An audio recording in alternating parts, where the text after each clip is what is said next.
Hi folks, welcome back to the channel and Happy New Year. I hope you've had a nice Christmas and a prosperous new year to come for us all, hopefully, in the allotment world. So I was going to do this video at the weekend, but because the weather's been so unpredictable, I thought I'd get this one out now. It's Thursday at the moment, so if I get doing the allotment, if the weather's suitable on Saturday, I'll probably post another one because I've got various jobs that I've still got to complete. So I've had my allotment now for just over a year. I think it was the 20th of December last year that I was made the offer.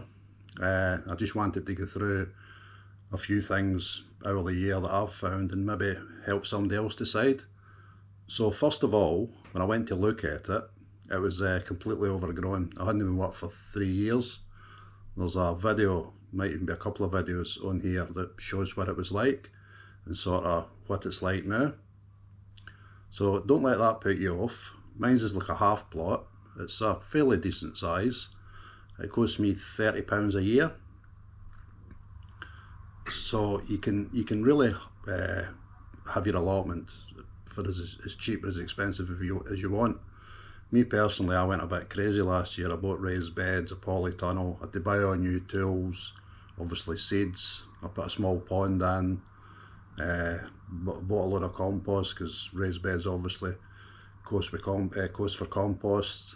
I bought a compost bin, a cage for the leaves. But that's just me. I'm all or nothing usually. But now I'm going to start to control myself. So what I'm doing personally is I'm going to set myself a budget for every year for £200 maximum.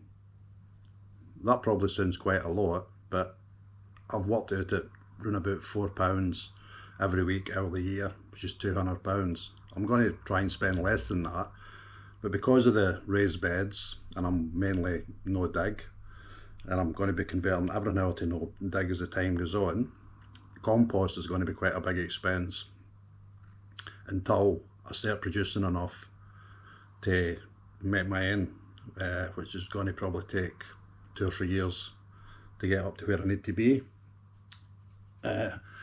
And also what I'm going to do this year is I'm going to start tracking how much I spend, and then when I harvest crops I'm going to see what the savings are. So that'll should be quite interesting to some people.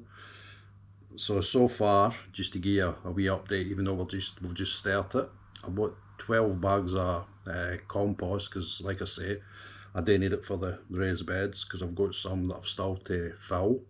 So that was like 54 quid. My rent for the year was 30 quid.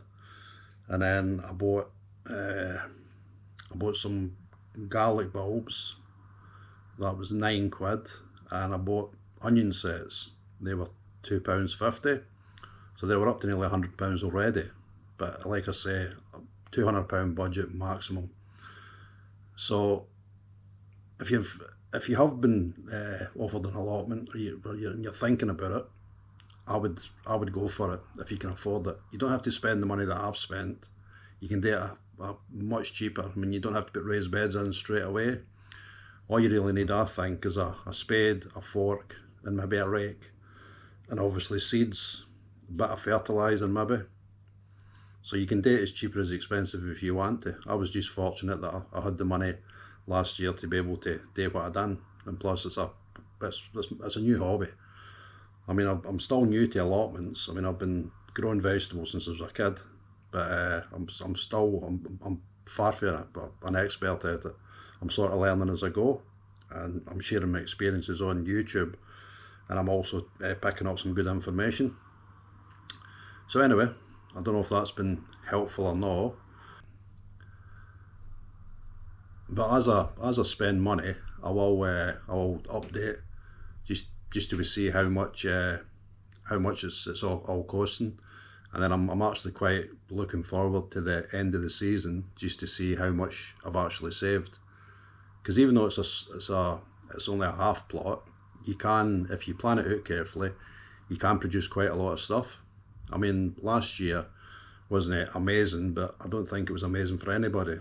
But I was quite pleased with what I did produce, and that was me rushing at it. Where this year I've had more time to plan, so the idea is one crop out but another crop in. That's the plan anyway. Whether that happens or whether that goes to plan, we'll have to wait and see, but that's sort of what I'm sort of looking at. So anyway, I hope some of you found that video interesting and maybe useful, and I'll catch you on the next one. Bye.